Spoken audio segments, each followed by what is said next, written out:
Welcome to the Becoming You show with me, your host, Leah Rowling. Do you believe you are capable of choosing your future? Sometimes it takes just one person to believe in you, or you to believe in yourself. If you find yourself continuing to say, someday I will take better care of myself, only to continue living the same day over and over and over again, then you, my friend, are in the right place. I am your biggest cheerleader, inspiring you to become you on purpose and with intention. Are you ready to create a life you love? I'm excited to share with you some big ideas that you can use today to inspire, impact, and influence your life and everyone in it. The Becoming You show starts now.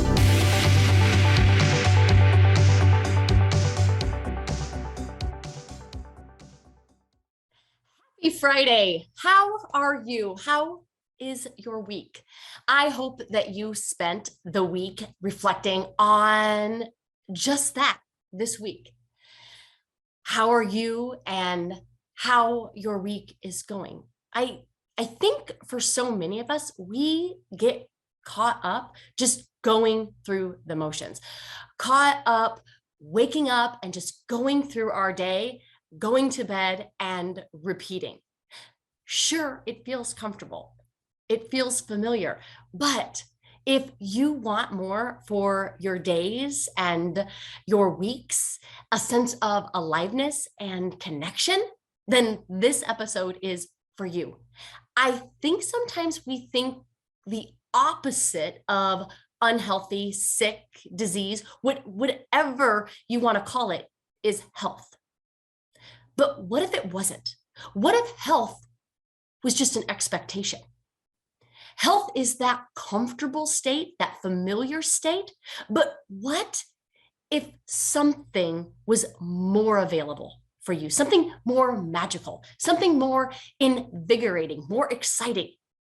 I want you to live a life that you are inspired by. And guess what is required for that? Inspiring yourself. Now, I know some people will cringe when I say that. I know some of you might think it's selfish or sociopathic or narcissistic, fill in the blank, but it's not. If you're listening to this, it's probably because you want something more for your life, something better. And it's also probably because you want to have better relationships with your kids and your family and your spouse and your friends and your colleagues. It's probably because you want to have better health and wealth and productivity.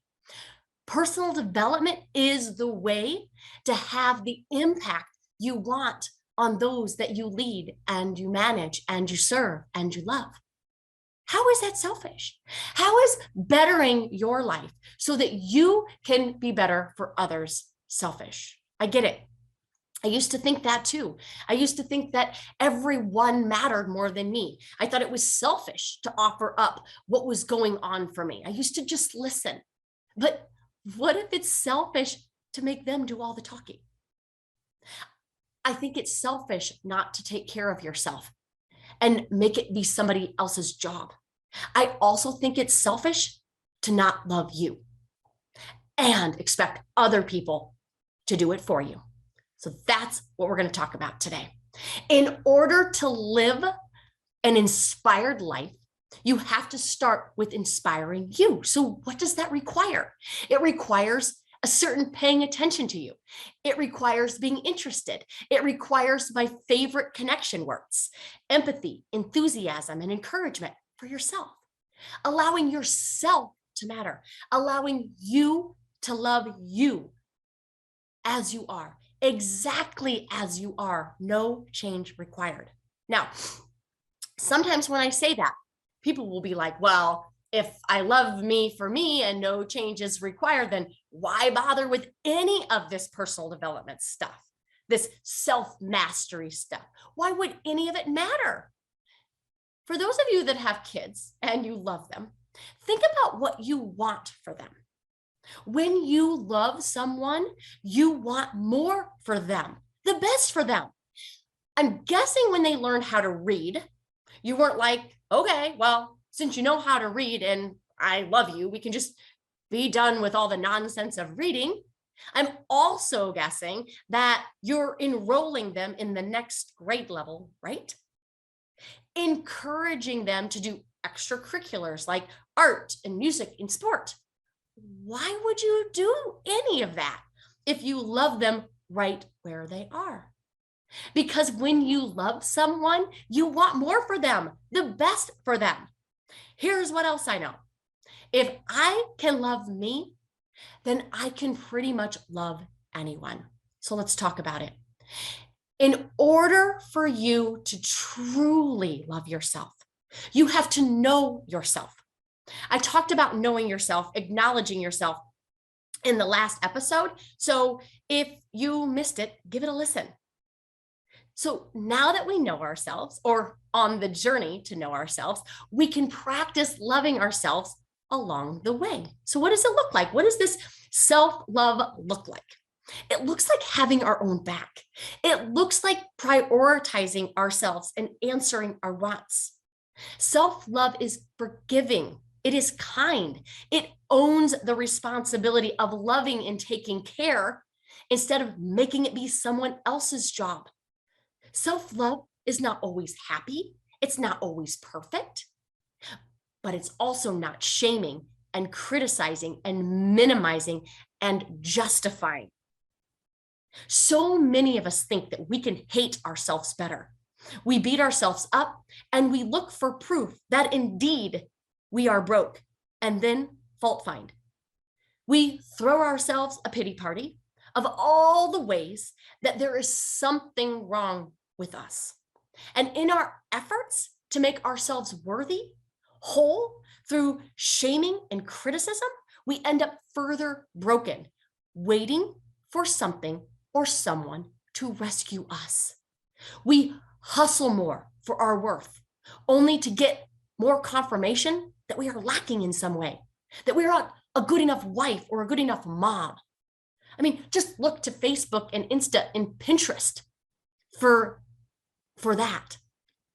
We are not the right weight, as if there is such a thing.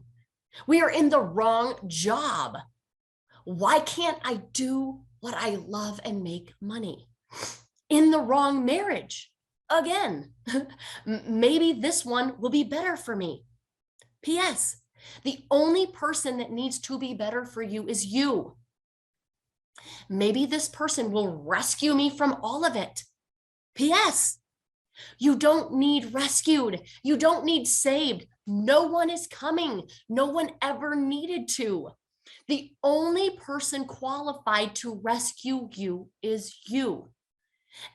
This loop, this shame loop, is toxic, so toxic. When we evaluate our life and compare it to something better, we do not feel better. We feel worse. And this worse shows up as depressed and sad and lonely and desperate and frustrated. And as you know, these emotions do not have us showing up for our life, let alone inspiring it. So why do we struggle with self-love? Two reasons. The first reason is, as I had alluded to before, we think it's selfish. And the second, we do not feel deserving. So let me tackle each. Self-love is not selfish. I think it is selfish not to love you. I think it is selfish to make it somebody else's responsibility. I think it is selfish to demand of someone else what you are not willing to give to yourself. I think it is selfish to deem yourself worthy or not based on what other people do for you, say to you, or feel for you. So friends, it's not selfish. What if you could be wrong that it is? Then what? It's a question that I want you to consider. The second reason we struggle with self-love is that we do not feel deserving. Not feeling deserving is rooted in one of our core fears, not being worthy. Unworthiness is a belief rooted in shame, held with a lie. Shame says that there is something wrong with you. Shame is the breeding ground for self-doubt and self-hate, certainly not self-love. So often I hear, I would be more worthy if my mom loved me better, or I would be more worthy if my dad loved me more and wanted to be part of my life. I think it is selfish to make your worth their problem. You determine this for yourself. It is a choice, and I might offer a non-negotiable. If you struggle with this sense of worthiness, if you have been waiting for someone to deem you worthy or something to deem you worthy, I want you to consider that worth is not received or accomplished. It's something that you choose. There is no worth fairy coming to your house deeming you worthy. There's no worth award. You can't test positive or negative for it. Do you see this? You just get to choose it. Could you commit to trying it on for a week, this worthiness idea? It truly is the foundation for some much needed peace and contentment. It might feel uncomfortable at first. It might feel a little tight or a little snug. Consider it's just unfamiliar. It would be like if you were trying to wear heels, if you normally don't. Keep with it. You might not only get used to it, but you might just love the way it looks on you. Okay? So I'm going to make a case for self-love by showing you all the ways self-hate shows up and wreaks havoc on your life.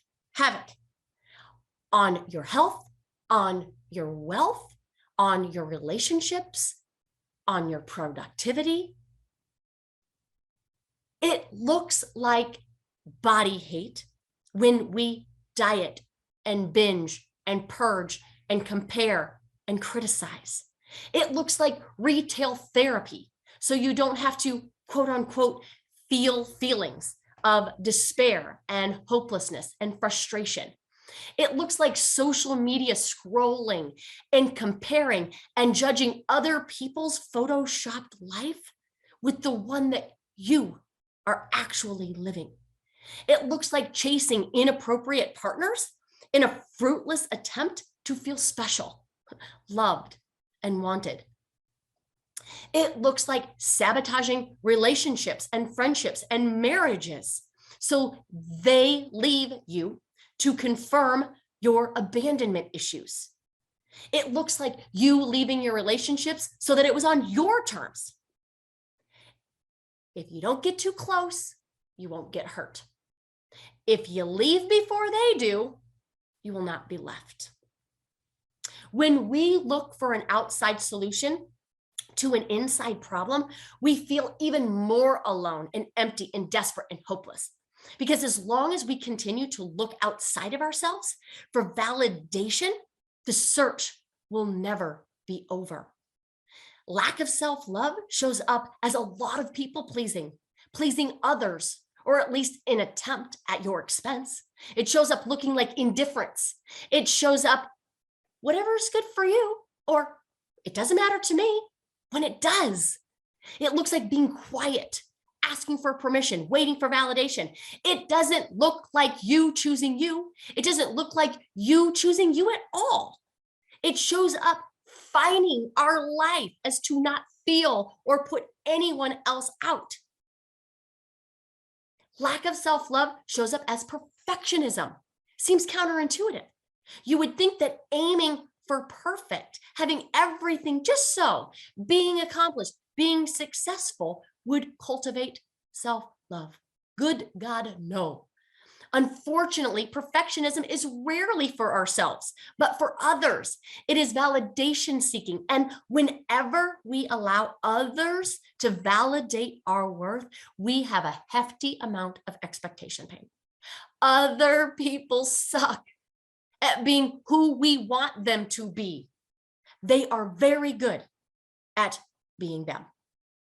Most likely, they're too busy trying to get validation from other people, they're not able to validate you the way you need.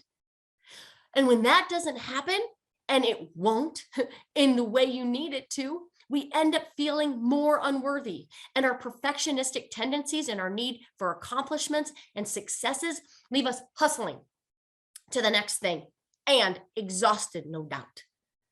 Lack of self-love leaves us in if only land. If only I could find the right partner. If only I could get a promotion. If only I could lose 30 pounds. If only people didn't drive me crazy. If only my boss wasn't a jerk. As if our worth and peace is in things outside of us. Until we realize that self-love is an inside job, we will continue to solve the problem with the wrong solution. We can't swap our way into loving us.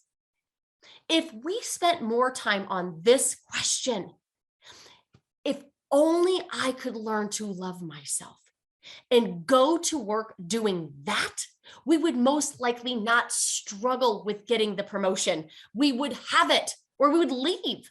We would not struggle to find the right person because we would know who we are, what we want, and that person would find us. We wouldn't need anyone to complete us, as we are complete as we are.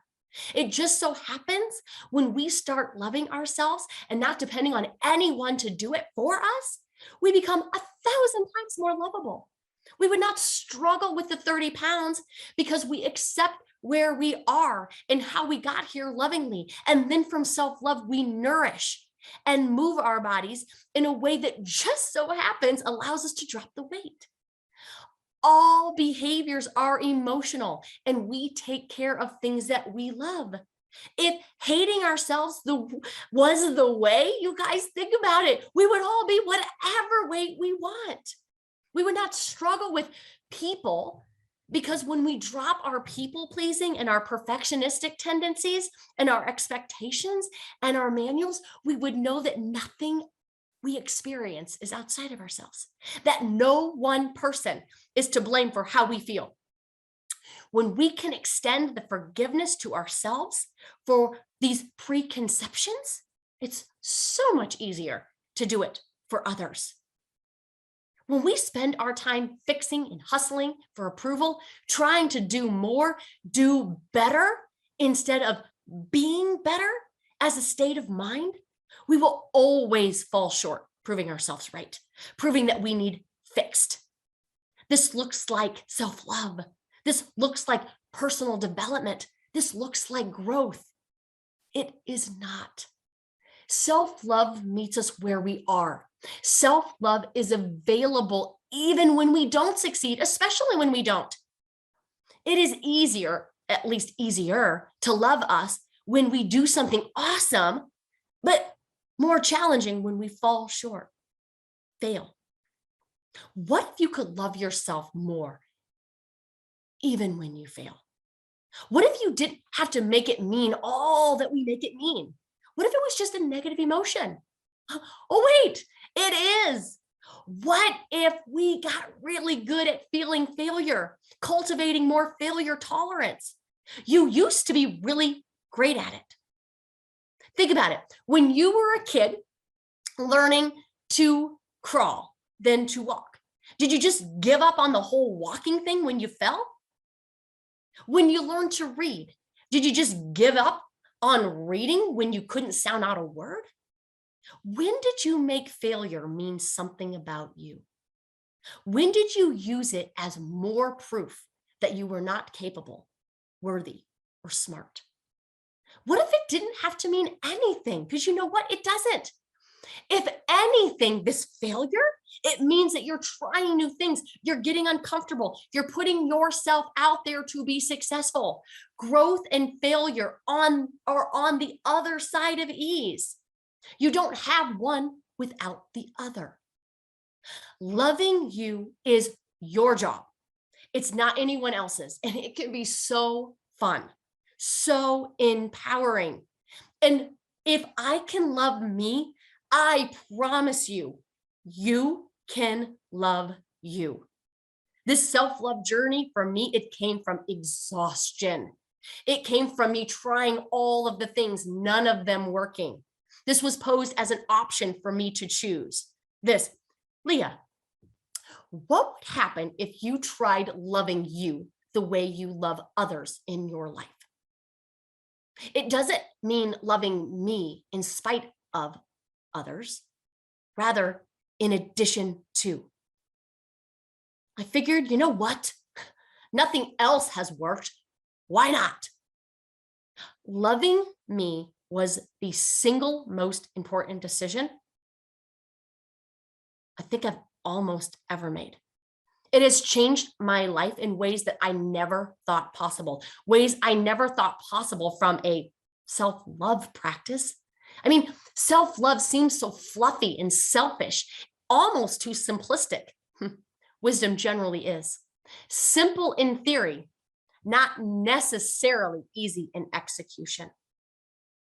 So I'm going to take just a few minutes to try to sell you more on this self-love practice and cultivating one for yourself. Here are just some benefits. When I love myself, I become 10 times more lovable. Compassion and curiosity for you leads to that for others. It's hard to love others, honestly, when you don't love yourself. If you find yourself noticing how you could just love someone just a little bit better, if they were just a little bit different, a little bit better, consider if this is how you are showing up for yourself. When you're dependent and needing the love of others to validate you, you place an unrealistic expectation on them to do the job that is yours and yours alone to do. Number two, when I drop into all accepting love for myself and out of judgment, I become all accepting and less judgmental for others. This allows me to navigate and appreciate relationships as they are, instead of the painful expectations of what you think they should be. Third reason, when we get good at loving ourselves, we don't need others to do it. When we have our backs, we don't need to look outside of ourselves for validation and acceptance and acknowledgement. Friends, 50% of the time, this is going to be an ineffective strategy, leaving us resentful and frustrated and confirming our unworthiness. Furthermore, confirming why loving us seems impossible and keeping us stuck in our own self-hate loop. One out of the loop, self-love is the only way. Number four, you stop fixing yourself and you start living your life. The only thing that ever needed fixed was the notion that you needed fixed in the first place. Stop fixing and start accepting all of it. You at your best, you at your worst, the messy, all of it. It's all lovable. I promise we become better versions of ourselves when we stop resisting our shortcomings and we start celebrating our successes. We don't have the energy or the space to do either if we're exhausted from fixing ourselves. And last, number five, we get really, really good at processing negative emotions.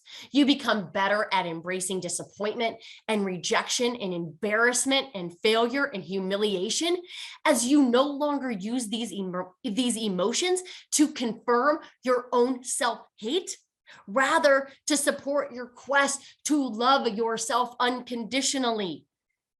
This human part of you that isn't perfect, it was never supposed to be.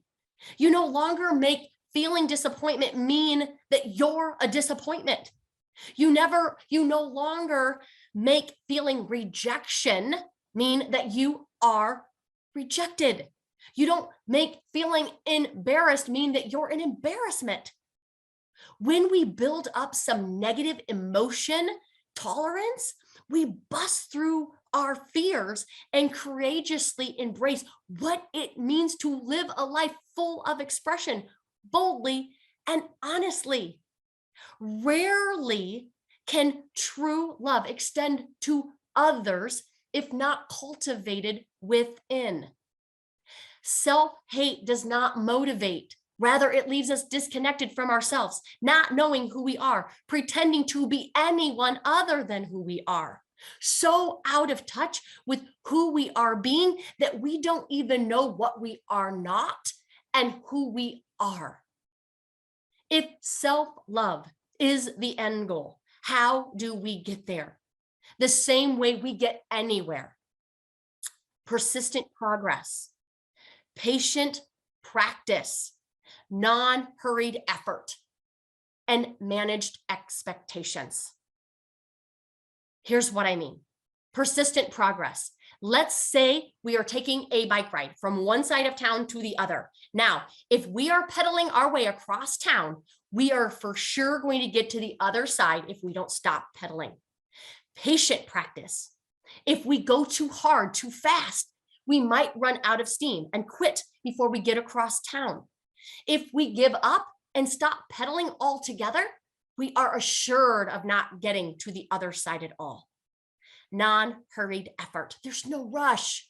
The only reason we are ever in a hurry is if we don't like where we are right now. The goal is not to get to the other side so that we can finally be happy and worthy and lovable. The goal is to get to the other side for the experience of it, to see what we are capable of. And lastly, managed expectations. The expectation should not be that the journey is going to be without a few road bumps.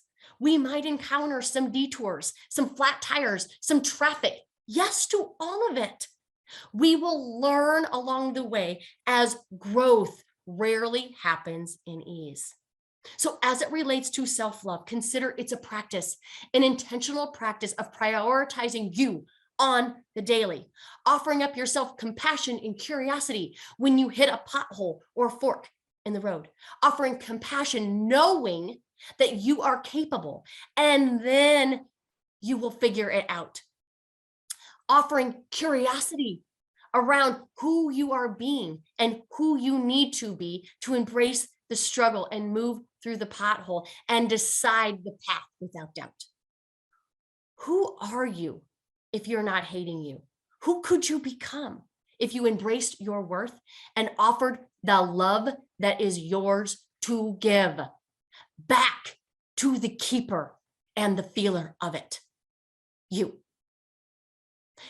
If you like this episode, will you do me a favor? Will you share it with some of your favorite people and then ask them to do the same? This movement requires our movement. This movement to truly become more by being more. I truly believe that together, you and me, we can become more, inspire others to do the same. We can change the world one mindset at a time, starting with ourselves. Thanks for being with me here. Have an amazing weekend, everyone. See you next Friday, same time. See you soon. You have been listening to the Becoming You show with me, your host, Leah Rolling, where I share big ideas to inspire, impact, and influence your life. Tune in every Friday at 11 Central on transformationtalkradio.com for your morning cup of coffee, the hug you never want to end, and that inspirational message that you felt was written just for you. Each show is inspiring you to become you with purpose and intention. For more information or to connect with me, visit www.leahrolling.com.